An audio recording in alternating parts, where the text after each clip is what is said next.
Sign it, Leah. Stop pretending you have a choice." Tucker's voice wasn't just cold, it was bored. He checked his Rolex, tapping the platinum face with an irritated rhythm. "Trinity is waiting in the car, and we have a reservation at Le Monde. You're wasting my future." Leah King looked at the divorce papers, then at the man she had served faithfully for 5 years. She didn't scream. She didn't cry. She picked up the pen and signed. But as the ink dried, she looked up and whispered, "The future has a funny way of remembering the past, Tucker. Don't choke on your champagne." The sound of the pen scratching against the paper sounded like a bone snapping in the silent, air-conditioned office. It was a final, irrevocable sound. Leah King placed the pen down on the mahogany desk, her movements deliberate and slow, refusing to give them the satisfaction of seeing her hand tremble. Across from her, Tucker Gates let out a sigh that was entirely too theatrical for a Tuesday morning. He snatched the papers up before the ink was even fully dry, scanning them to ensure she hadn't tried to pull a fast one. "Finally," he muttered, sliding the documents toward his attorney. "I thought you were going to drag this out for another month just to be spiteful." Leah sat back in the leather chair, feeling small. She was wearing a simple grey cardigan and jeans, a stark contrast to Tucker's bespoke navy suit. "I never wanted anything from you, Tucker. I just wanted a marriage. A marriage requires 2 people on the same level, Leah." A voice cut in from the corner of the room. Fiona Ford stood by the window, her silhouette framed by the sprawling city skyline of Seattle. She turned, her face a mask of elegant cruelty. Fiona was Tucker's aunt, but in the Ford family hierarchy, she was the matriarch, the gatekeeper, and the executioner. She walked toward the desk, her heels clicking like gunshots on the hardwood. "You were a placeholder," Fiona said, her tone conversational, as if discussing the weather. "We needed Tucker to appear settled to the board to secure his VP position. You served that purpose. You were quiet, domestic, and plain. Safe. But now, the company is expanding. Tucker needs a partner who shines. Someone like Trinity." Trinity Chambers. The name hung in the air like a foul scent. Leah knew her, or rather, knew of her. Trinity was an influencer, a socialite, the kind of woman who treated life like a photo op. She was currently waiting in Tucker's Porsche downstairs, likely live-streaming her wait. "Is that what Isaac thinks?" Leah asked quietly. The mention of Isaac Ford, the reclusive and ailing billionaire patriarch of the family, made the room freeze for a microsecond. Isaac was Fiona's brother and the source of the family's immense wealth. Fiona's eyes narrowed. "My brother has been bedridden for months. He doesn't concern himself with the help. And make no mistake, Leah, that is what you were. Unpaid help." Tucker stood up, buttoning his jacket. He looked handsome, the kind of handsome that money buys. Perfect teeth, perfect skin, perfect hair. But his eyes were empty. "Look, Leah, we're not monsters. The prenup is ironclad. You get nothing from the Ford assets. But," he pulled a check from his pocket and slid it across the table. "Here's $5,000 for a deposit on an apartment. Consider it severance." Severance. Leah looked at the check. $5,000 for 5 years of nursing Tucker through the flu, managing his schedule, hosting his dinner parties, tolerating Fiona's insults, and caring for Isaac when the nurses were too exhausted to deal with his dementia episodes. Leah stood up. She didn't touch the check. "Keep it," Leah said, her voice gaining strength. "You'll need it for the valet." Tucker scoffed, a jagged, ugly sound. "Don't be a martyr. You have no degree, no job history for 5 years, and no family. You are nothing without the name Gates attached to you." "I was Leah King before I met you," she said, clutching her purse strap. And I'm Leah King again. That's enough. Get out, Fiona snapped, waving a hand dismissively. And don't think about going to the press. We have lawyers who will bury you so deep you'll need a coal miner's lamp to see the sun. Leah turned and walked to the heavy oak doors. She paused, her hand on the brass handle. She wanted to scream. She wanted to flip the table. She wanted to tell them about the nights she stayed up with Isaac, reading to him when his own family couldn't be bothered to visit. But she knew they wouldn't care. "Goodbye, Tucker," she said softly. "I hope she's worth it." She walked out. The elevator ride down was a blur. When the doors opened to the lobby, she saw the Porsche parked out front. The window was down. Trinity Chambers was there, oversized sunglasses on her nose, tapping furiously on her phone. She looked up, saw Leah, and smirked. A cruel, victorious twisting of red lips. She raised a Starbucks cup in a mock toast. Leah walked past the car, past the doorman who wouldn't make eye contact, and out into the grey drizzle of the city. She was 32 years old, divorced, homeless, and broke. But for the first time in 5 years, she could breathe. 6 months had passed. The transition from the velvet-lined cages of the Ford estate to a damp studio apartment in the sketchy part of town was jarring, to say the least. Leah King had learned that dignity didn't pay the electric bill. She was working 2 jobs. By day, she was a barista at a high-volume coffee shop downtown, her hands constantly smelling of roasted beans and sanitizer. By night, she stocked shelves at a grocery store. It was grueling, back-breaking work. But it was honest. Her only lifeline was Wren Noble. Wren was a friend from before the marriage, a sharp-tongued, chaotic graphic designer with a heart of gold and hair that changed color every week. Currently, it was electric blue. "You look exhausted," Wren said, sliding a plate of pasta toward Leah across her tiny kitchen table. "Eat. You're fading away." Leah managed a tired smile. "I'm okay, Wren. Really. I made rent this month with $50 to spare." "Tucker is in the tabloids again," Wren said cautiously, watching Leah's reaction. "He and Trinity are apparently hunting for a European summer home. It makes me want to vomit." "Let them," Leah said, twirling her fork. "It feels like a different life, like a movie I watched once and walked out of." "Have you heard from anyone? The old staff?" "No," Leah said. "Fiona made everyone sign NDAs. They aren't allowed to talk to me. If they do, they lose their pensions." Leah took a bite of pasta, savoring the warmth. She missed Isaac, though. That was the one ache that wouldn't go away. The old man was grumpy, difficult, and often confused. But in his lucid moments, he had been kind. He had been the only one who asked her about her day. He had been the only one who saw her. "Leah, my girl," he would say, his hands trembling as he held a cup of tea she made him. "You have a spine of steel. Don't let them convince you it's glass." A breaking news alert flashed on Wren's TV in the living room. The localized news chime, urgent and loud, made them both look up. Breaking news. Isaac Ford, billionaire industrialist and founder of Ford Dynamics, dead at 88. The fork dropped from Leah's hand, clattering loudly against the ceramic plate. The screen showed a stock photo of Isaac from 20 years ago, looking stern and powerful. Then it cut to a live feed outside the Ford estate. There were already vans, reporters, and flowers piling up at the gate. "Oh, Leah," Wren whispered, reaching across the table to grab her hand. Leah stared at the screen.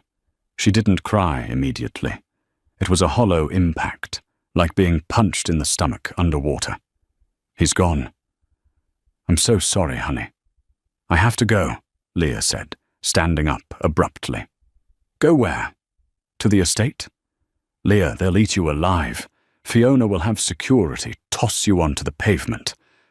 I have to pay my respects, Leah said, her voice trembling but resolute. Not for them. For him.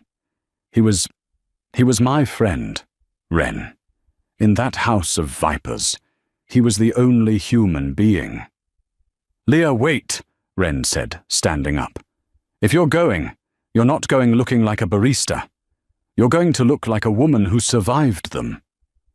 Wren went to her closet and pulled out a black dress.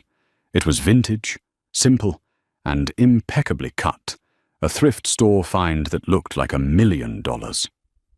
Put this on, and wear the pearls your grandmother left you. If they want to treat you like an outsider, fine. But be an outsider they can't look away from.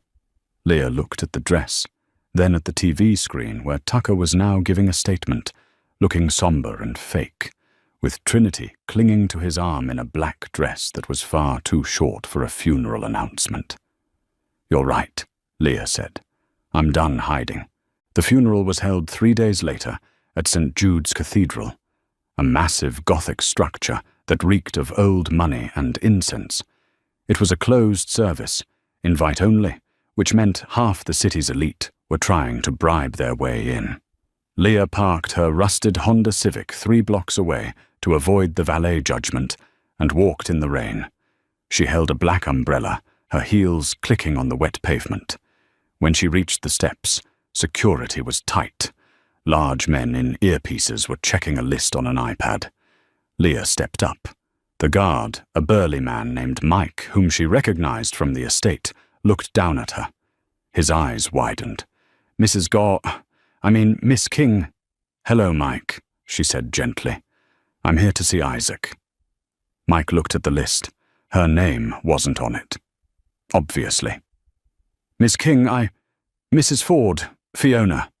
She gave strict instructions, family and approved guests only. I was his daughter-in-law for 5 years, Mike. I cleaned his feeding tube. I read him the newspaper every morning. You were there. You saw who cared for him. Mike looked conflicted. He shifted his weight. I know, Mum. I know you did. But if I let you in, I lose my job. Leah nodded, understanding. She wouldn't destroy a working man's livelihood. She turned to leave, defeat washing over her. Let her in. The voice was deep, smooth, and commanded instant obedience. Leah turned. Walking up the steps was a man she didn't recognize instantly, but she knew the aura. He was tall, wearing a charcoal suit that cost more than her entire life's earnings. He had dark hair, sharp eyes behind wire-rimmed glasses, and he carried a leather briefcase. Mr. Drake, Mike stammered. Ms. Ford said, I don't care what Fiona said, the man replied. He stepped up beside Leah, offering her his arm. My name is Landon Drake. I am Isaac Ford's personal attorney and the executor of his estate. My instructions supersede Fiona's, and my instructions are that Ms. King is welcome. Leah looked at him, bewildered. Thank you. Don't thank me yet, Landon murmured, as he guided her past the stunned security guard. Just keep your head up. It's going to get ugly. They walked into the cathedral. The heavy doors closed behind them, shutting out the noise of the city. The air was cool and smelled of lilies. The pews were filled with black-clad mourners, politicians, business rivals, socialites. And in the front row, the Ford family. Fiona was wearing a veil, acting the part of the grieving sister perfectly. Tucker sat next to her, checking his phone surreptitiously. Trinity was next to him, looking bored and examining her manicure. Landon walked Leah down the center aisle. The sound of their footsteps echoed. Heads turned. Whispers started. A low hiss of gossip that spread like wildfire. Is that the ex-wife? What is she doing here? Look at her dress. Is that vintage? Who is she with? Is that the Wolf of Wall Street lawyer? They reached the front. Fiona turned around, sensing the disturbance. When she saw Leah, Her face went pale, then red with rage. She stood up, abandoning all pretense of mourning. "You!" Fiona hissed, her voice echoing slightly in the vast church. "How dare you? This is a private service." Tucker jumped up, looking panicked. "Leah, what the hell are you doing here?" "Paying my respects," Leah said, her voice steady, bolstered by Landon's presence beside her. "Get out," Trinity sneered, leaning over the pew. "You're embarrassing yourself. You aren't family anymore." "She stays," Landon said. His voice wasn't loud, but it carried a weight that silenced the entire room. "Ms. King has every right to be here." Fiona glared at the lawyer. "You work for us, Landon. Remember that. Security." "Actually, Fiona," Landon said, adjusting his glasses, "I worked for Isaac, and now I work for the estate. You don't sign my checks yet. Now sit down so we can bury your brother with the dignity he deserves." The tension was thick enough to choke on. Fiona looked around, realizing that causing a scene in front of the senator and the mayor would be social suicide. She sat down, her body stiff with fury. Tucker shot Leah a look of pure venom. Leah took a seat in the pew directly behind them, next to Landon. Throughout the service, Leah didn't look at the Fords. She kept her eyes on the mahogany casket. She remembered Isaac's laugh. She remembered the way he would sneak chocolate when the doctors weren't looking. Tears silently tracked down her cheeks. She was the only one in the front 2 rows actually crying. When the service ended, the priest announced that the burial would be private, but the reading of the last will and testament would occur the following morning at the Ford headquarters. As the crowd began to disperse, Tucker leaned back over the pew, getting close to Leah's face. "Enjoy the show today, Leah," he whispered. "Because tomorrow, we get everything, and you go back to whatever gutter you crawled out of." Leah wiped her cheek. She looked Tucker in the eye. "Goodbye, Isaac," she whispered to the casket, ignoring her ex-husband completely. As she walked out, Landon Drake fell into step beside her. "Be at the headquarters tomorrow at 9 a.m. sharp," he said. "Why?" Leah asked. "I don't want anything. I just wanted to say goodbye." Landon stopped and looked at her. His eyes were dark and unreadable, but there was a flicker of something like respect in them. "It's not about what you want, Leah," he said. "It's about what Isaac wanted. Be there." He walked away, leaving her standing on the steps of the cathedral, the rain beginning to fall again, washing away the dust of the city, but not the feeling that a storm was coming. A storm that would tear the roof off the Ford dynasty. The Ford Dynamics headquarters was a glass monolith piercing the grey Seattle sky, a testament to industrial might and cold ambition. For Leah, stepping out of the elevator onto the executive floor felt like walking into a lion's den wearing a steak coat. She was dressed in her best professional outfit, a charcoal blazer and trousers she had bought on sale at an outlet mall. It was neat and respectable, but against the backdrop of Italian marble floors and abstract art that cost more than her childhood home, it felt woefully inadequate. She walked down the plush corridor toward the main boardroom. The silence here was heavy, pressurized. As she approached the double glass doors, she could hear voices raised in agitation. "I'm telling you, we sell the biotech division immediately," Tucker's voice rang out, arrogant and loud. "It's a money pit. We liquefy the assets, buy the island in Greece for the retreat center, and rebrand. It's what the market wants. Patience, Tucker," Fiona's voice soothed, though it carried a razor-sharp edge. "Let's get the legalities out of the way first. Landon is a stickler for protocol. We sign the papers, we toast to Isaac's memory, and then we gut the legacy projects." Leah pushed the heavy doors open. The conversation died instantly. The boardroom was cavernous. A long table made of rare black wood dominated the space, polished to a mirror shine. At the head of the table sat Landon Drake, looking like a judge presiding over a sentencing. To his right sat the Ford clan, Fiona, Tucker, and Trinity. Trinity, for some unfathomable reason, felt entitled to be there, scrolling through her phone with bored indifference. To Landon's left sat a row of somber-suited executives and minor cousins, the extras in the Ford drama. There was one empty chair. It was at the foot of the table, directly opposite Landon. Tucker looked up, his lip curling in a sneer. "You actually came," he laughed, shaking his head in mock disbelief. "I thought you'd have the sense to stay away after the funeral stunt. Looking for a handout, Leah? Or did you just come to return the keys to the guest cottage you never used?" "Sit down, Ms. King," Landon said, his voice cutting through Tucker's mockery like a scalpel. He gestured to the empty chair. Leah walked to the chair. Her legs felt heavy, but she kept her chin up. She pulled the chair out and sat.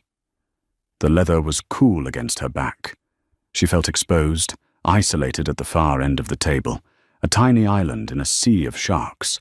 Trinity whispered something to Tucker, giggling behind a manicured hand. Tucker smirked. "Let's begin," Landon said. He didn't open a folder.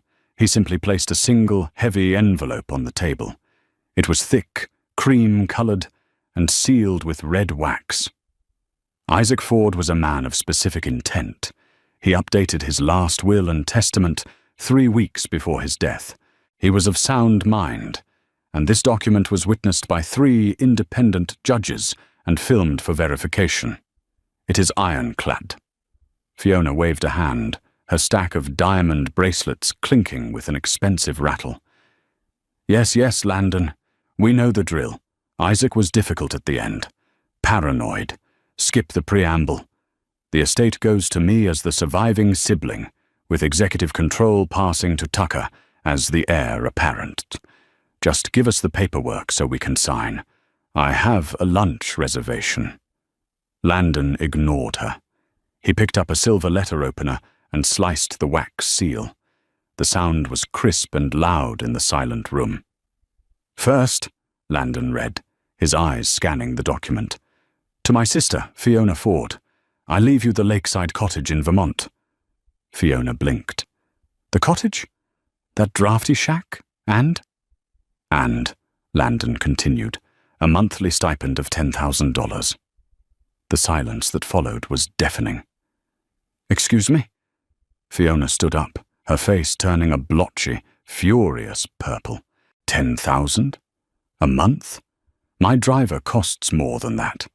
My wine cellar costs more than that. This is a joke. Where is the rest? The shares? The liquid capital? "The stipend is contingent," Landon added, looking over his glasses, "on your immediate resignation from the board of directors and your permanent removal from any decision-making capacity within Ford Dynamics." Fiona looked like she had been slapped. She opened and closed her mouth, unable to form words. Tucker leaned forward, looking nervous now. "Okay, so he was Maud at Aunt Fiona. That's unfortunate, but the line of succession is clear. What about the company? What about the main trust?" "To my nephew, Tucker Gates," Landon read, his voice dropping to a lower, graver register. He looked up, locking eyes with Tucker. "I leave my collection of vintage watches, which you have always coveted." Tucker relaxed slightly. "Okay, good. Those are worth a few million. And? And the sum of $1. Tucker blinked. $1 million? $1, Landon corrected. He reached into his briefcase and pulled out a small envelope.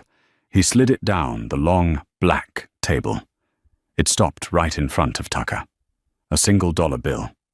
Isaac noted that since you value money above loyalty, you should start understanding its value from the bottom up. "This is insane." Tucker slammed his fist on the table, rattling the water glasses. He was senile. We'll contest this. I'm the CEO in waiting. I've spent 5 years grooming myself for this role. Who gets the company? Who gets the billions? The charity for blind cats?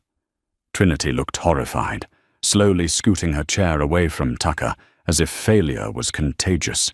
The entirety of the Ford estate, Landon read, his voice clear and ringing through the room, including 51% controlling interest in Ford Dynamics, the primary residence in Seattle, the global real estate portfolio, and the liquid assets totaling $4 billion.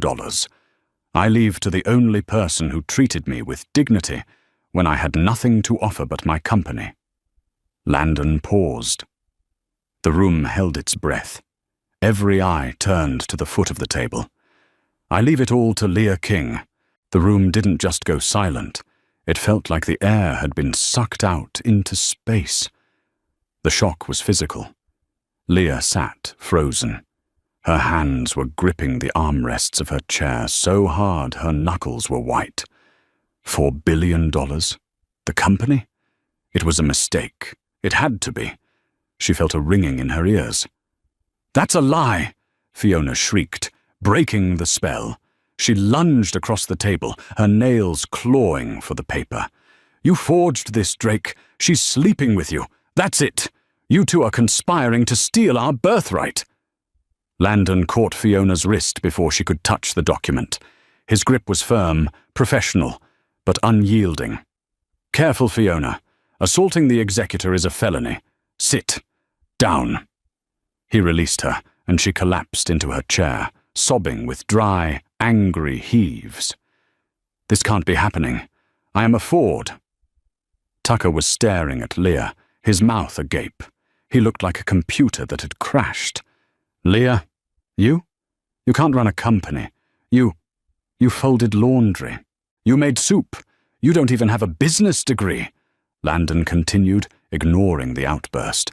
"There is, however, a condition attached to the inheritance." "Aha!" Tucker pointed a shaking finger, hope flaring in his eyes.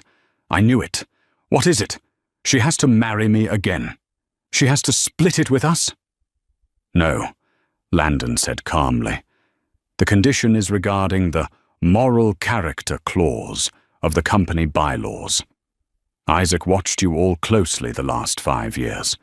He installed cameras in his own bedroom because he suspected theft." Fiona went pale. Her hand went to her throat. "He saw who stole cash from his wallet while he slept," Landon said, looking directly at Tucker. "He saw who mocked him to his face when he couldn't speak," he looked at Fiona. "And he saw who sat up with him through the night terrors, holding his hand, reading him poetry, and cleaning him without complaint." He looked at Leah. "The condition," Landon said, "is that Leah King must assume the role of chairwoman of the board immediately. She cannot sell the company for 5 years. She must run it, and—" Landon paused, a small, grim smile playing on his lips. "She has the sole authority to determine the employment status of any family members currently on the payroll." Leah's breath hitched. Isaac hadn't just given her money. He had given her a sword. Tucker's face transformed instantly.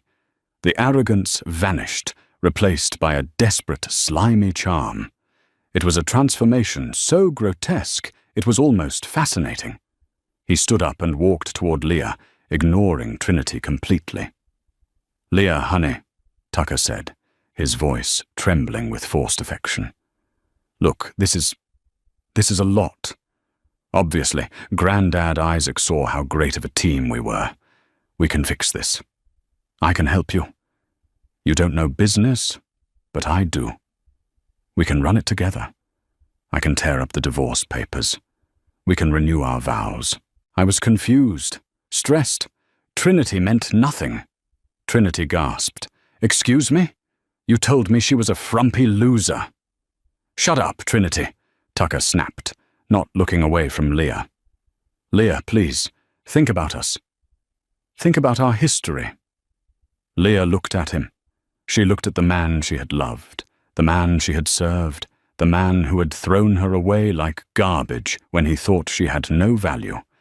"Stop," Leah said. Her voice was quiet, but it cut through his rambling. She stood up. The cheap fabric of her trousers didn't matter anymore. She felt a sudden surge of something hot and bright in her chest. It wasn't vengeance. It was justice. "You called me nothing, Tucker," Leah said, looking him in the eye. "You said I was worth less than the ink on the divorce papers.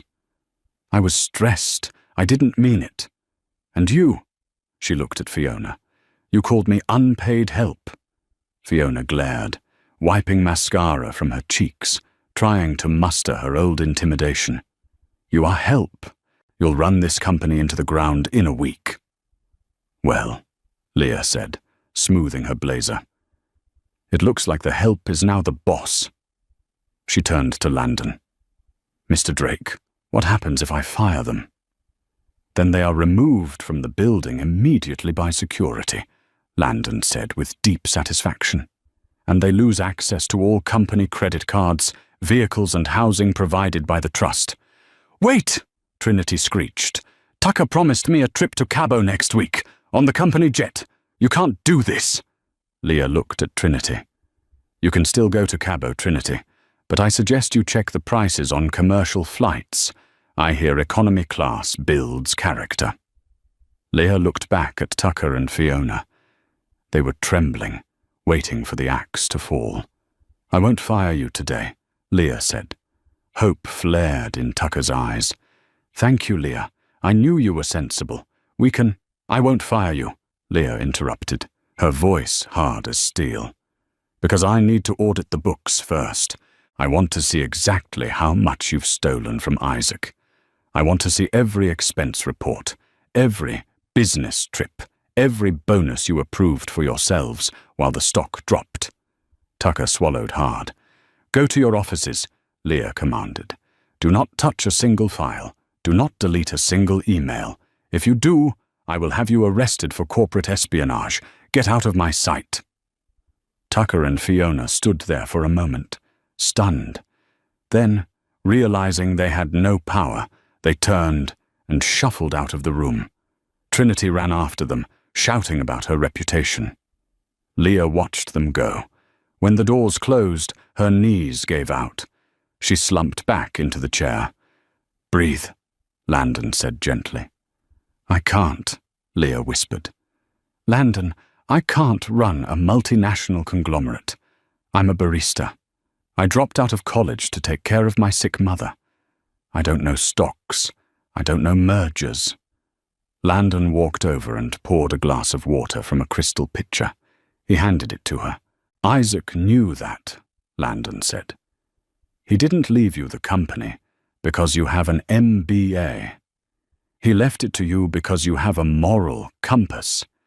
He knew the company was rotting from the inside. Tucker and Fiona were stripping it for parts. Isaac wanted someone who would protect the people who work here, not just the stock price." "But I don't know how," she whispered.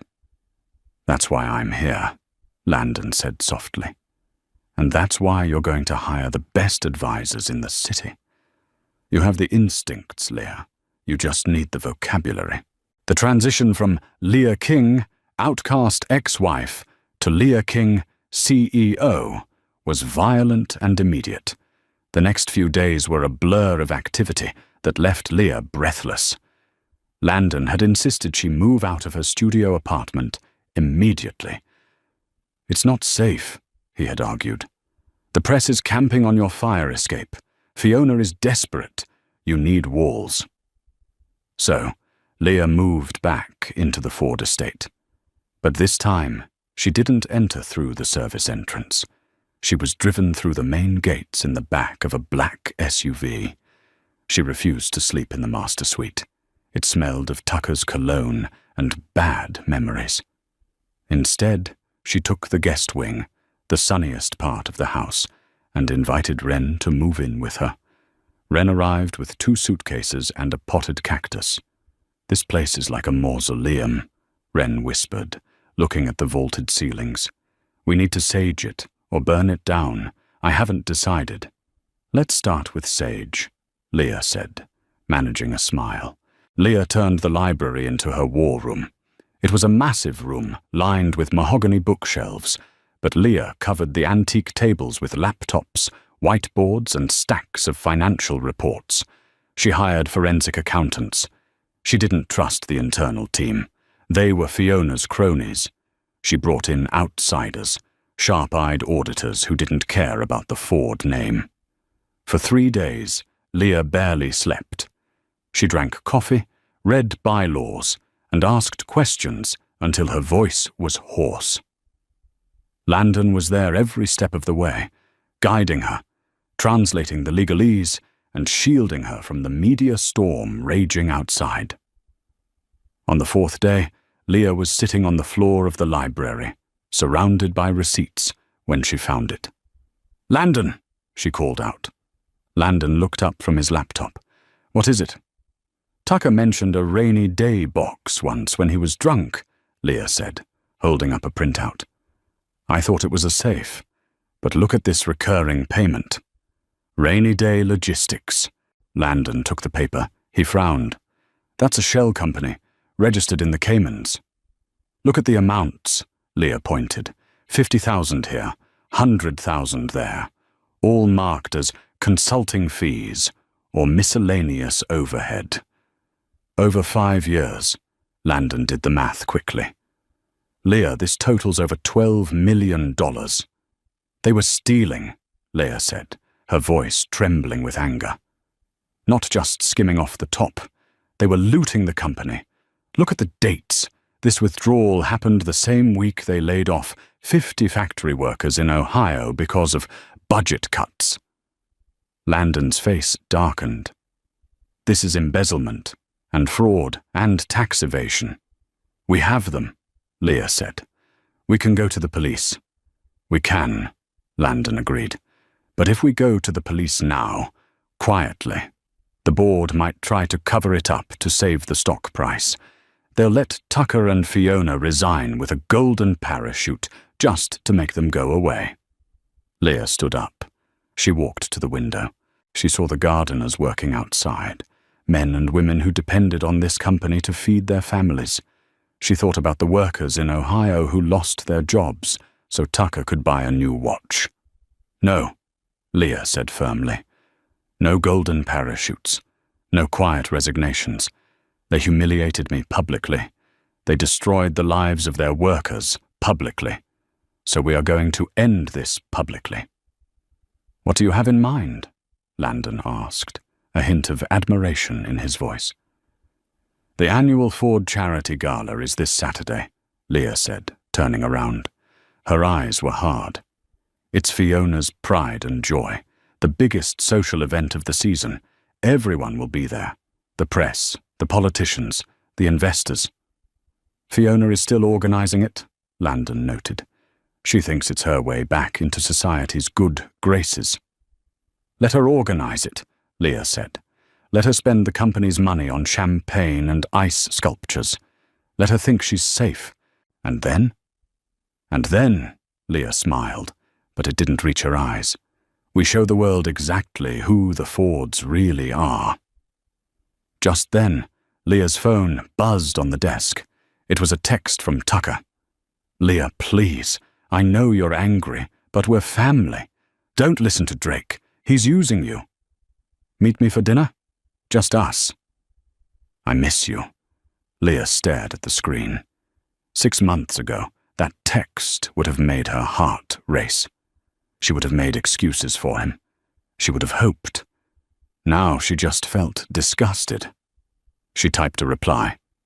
"My schedule is full. Contact my assistant to make an appointment. Current wait time for non-employees is 6 months." She hit send and tossed the phone onto the pile of evidence. The discard was over. The reckoning was about to begin. The next 2 weeks were a blur of caffeine, spreadsheets, and cold, hard reality. Leah moved into the Ford estate, but she refused to let it swallow her. She took the guest room, the one with the best light, and turned the library into her command center. Wren had moved in too, treating the mansion like a haunted house she was determined to exorcise. She had already replaced the somber velvet drapes in the library with bright, modern blinds, and filled the Sub-Zero fridge, which used to hold only champagne and kale, with frozen pizzas and energy drinks. "You have to see this," Wren said one evening, sliding a tablet across the antique mahogany desk. The blue light of the screen illuminated her face, highlighting the exhaustion they all felt. Leah rubbed her temples. She was learning fast, absorbed in crash courses on corporate finance, but the sheer scale of the corruption was exhausting.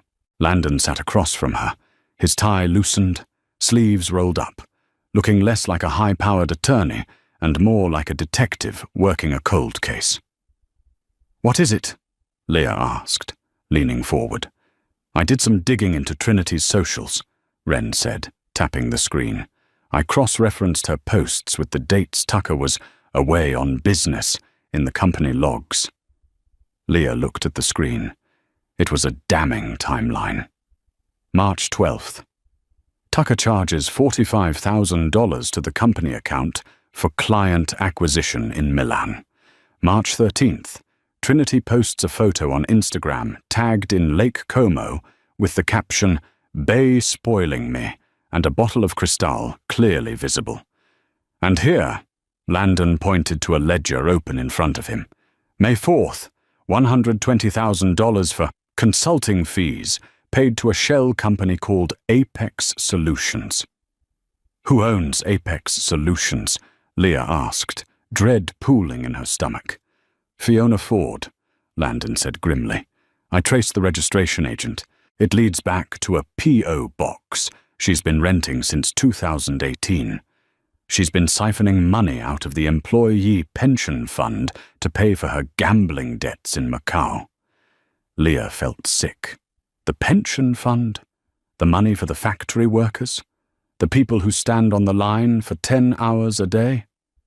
"Yes," Landon said, his voice hard. "It's illegal, it's immoral, and it's a federal crime. RICO statutes might even apply, given the organized nature of the theft."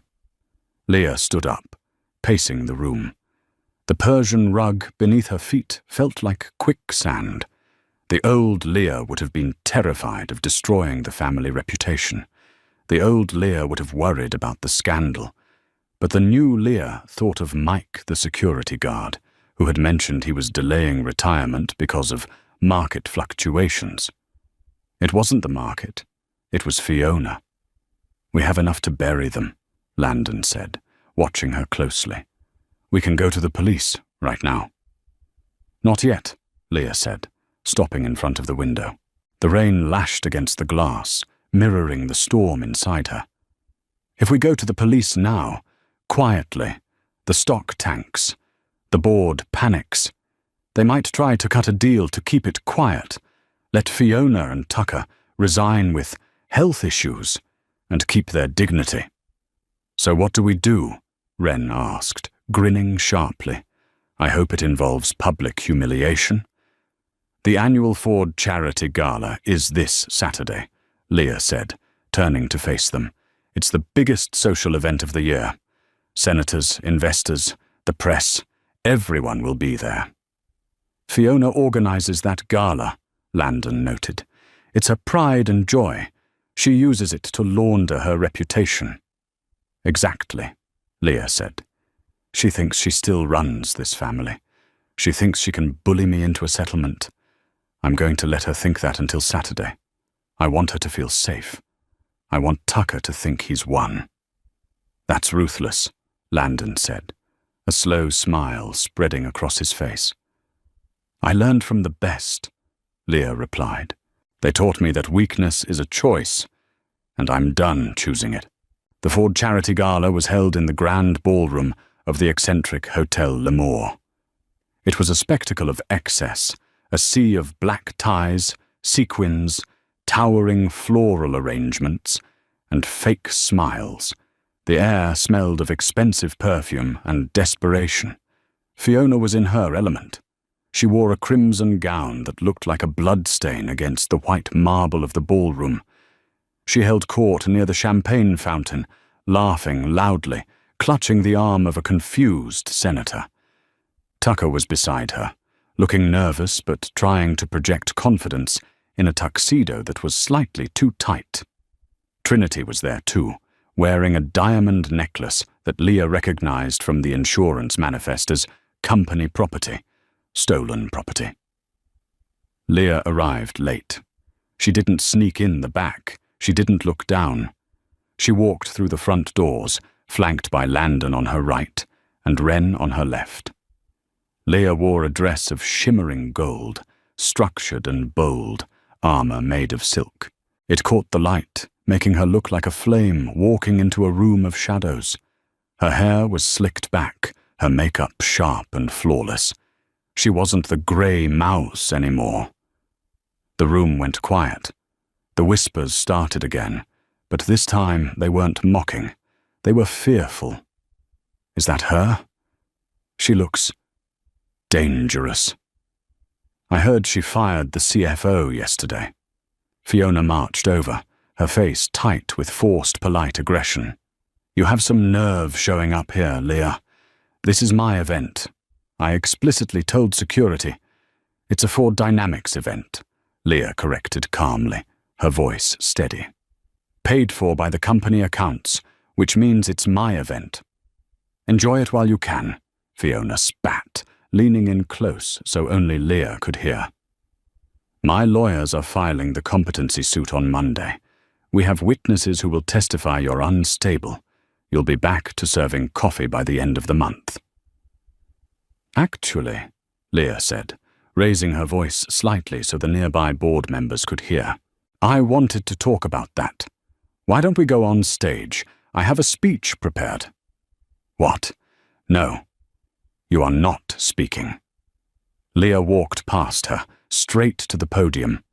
Landon signaled the AV booth, where a very loyal IT director was waiting. The microphone feedback whined, silencing the crowd. Leah gripped the sides of the podium. The lights were blinding, but she didn't blink. Good evening, everyone, Leah said. Her voice didn't shake. I'm Leah King, the chairwoman of Ford Dynamics. Polite, confused applause rippled through the room. Tucker looked like he was about to vomit. I know there have been questions about the transition, Leah continued, about Isaac Ford's legacy. He believed in truth. He believed that a company is only as strong as its integrity. She paused. Tonight, we are raising money for the underprivileged. But charity begins at home. Or rather, it ends when people steal from their own home to fund a lifestyle they didn't earn. Cut the mic, Fiona screamed from the floor, rushing the stage. Security! Remove her! The security works for me now, Fiona, Leah said into the mic, her voice booming. Mike, the head of security, stepped in front of Fiona, blocking her path. He crossed his arms, looking down at her with zero sympathy. Please step back, Mum. Turn around, Leah commanded the audience. The massive projection screen behind the stage, which had been displaying the charity logo, flickered. Tonight, I am releasing the results of an independent forensic audit, Leah announced. The screen changed. It wasn't a PowerPoint. It was a video compilation.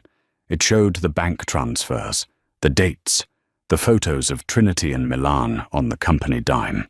It showed the wire transfers from the pension fund to the Macau casino, with Fiona's signature clearly visible. It showed Tucker expensing a Ferrari as office equipment. The crowd gasped. Phones came out instantly. The flashbulbs started popping like strobe lights. A live stream began broadcasting the evidence to the world. This is a lie, Fiona shrieked, her composure shattering. Turn it off. He's manipulating the data. Tucker Gates and Fiona Ford have embezzled over $12 million from this company, Leah announced to the stunned room. They raided the pension fund. They stole from the very people who built this company. As of this moment, Leah said, looking directly at Tucker, They are terminated for cause, and the evidence has already been delivered to the district attorney. Tucker tried to run. He actually turned and sprinted toward the exit, pushing a waiter aside. But the double doors opened, and uniformed police officers stepped in. The flashing blue lights outside the hotel windows illuminated the ballroom in a stark, cold wash. Trinity, seeing the ship sinking, ripped the diamond necklace off her neck and threw it at Tucker. "I didn't know. He told me it was his money. I'm breaking up with you, you loser." She turned to the cameras, playing the victim instantly. Leah watched from the stage as officers handcuffed Fiona. The matriarch was screaming, demanding to call the governor, but for the first time in her life, no one was listening. Tucker was weeping as he was led away. Leah felt no joy, only a heavy, final relief. It was done. The rot was gone. Landon stepped up beside her on stage and squeezed her hand. "You did it." "We did it," she whispered, leaning into him. Leah King walked through the factory floor of Ford Dynamics. She wasn't wearing a suit. She was wearing a hard hat, safety glasses, and a reflective vest. "Morning, Ms. King," a foreman waved from the assembly line. "Morning, Dave. How's the new ventilation system?" "Works like a charm. Air quality is up 40%. Thanks for signing off on it. We've been asking for it for years, but Fiona always said it was too expensive." Leah smiled. Health is never too expensive. The company stock had dipped initially after the arrests. The scandal was massive. But as Leah implemented transparent policies, reinstated the pension funds, using the seized assets from Fiona and Tucker, and pivoted the company toward ethical tech, the stock had recovered and then soared to an all-time high. She wasn't the traditional CEO. She didn't golf. She didn't shout. She listened. And it turned out that was exactly what the market and the world wanted. Fiona was currently under house arrest, awaiting trial. She had lost her social standing, her friends, and her dignity. She spent her days in the drafty Vermont cottage, the only property she was allowed to keep, yelling at lawyers who were slowly abandoning her. Tucker had taken a plea deal. He avoided significant jail time by testifying against Fiona, claiming she manipulated him. He was ruined financially.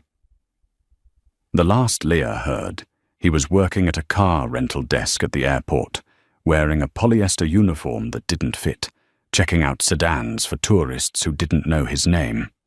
Trinity had tried to pivot to a redemption arc on social media, but the internet never forgets. Her subscriber count plummeted, and she was forced to get a real job as a receptionist at a dental clinic. Leah walked back to the executive offices. The atmosphere was different now. It was lighter. People smiled. Landon was waiting for her in her office. He held 2 coffees, black for him, oat milk latte for her. They weren't just colleagues anymore.